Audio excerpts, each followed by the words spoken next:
اسلام نے بھی اس مقام کو، اس چیز کو اپنے پاس نہیں رکھا، بلکہ فرمایا کہ تابعین کو دے دیا کہ اگر تمہیں بھی کوئی دیکھے گا تو وہ بھی تبع تابعین بن جائے گا۔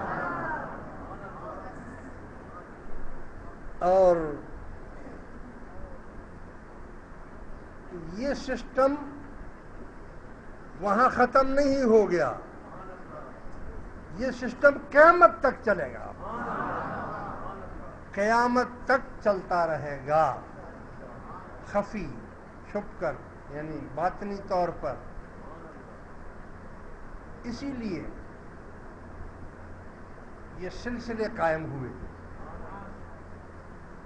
سلسلہ عالیہ، قادریہ، نقشبندیہ، چشتیہ، سہروردیہ، اویسیہ، کبرویہ، یہ سلسلے اسی لیے قائم ہوئے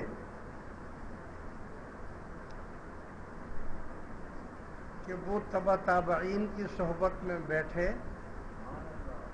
تو ولی بن گئے۔ ولی کی صحبت میں جو جو آتا گیا، جو جو سلسلے میں بیعت ہوتا گیا، قیامت تک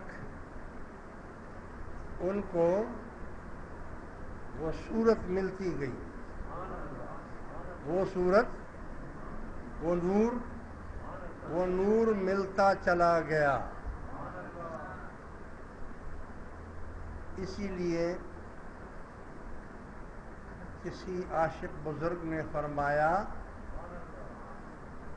صورت پیر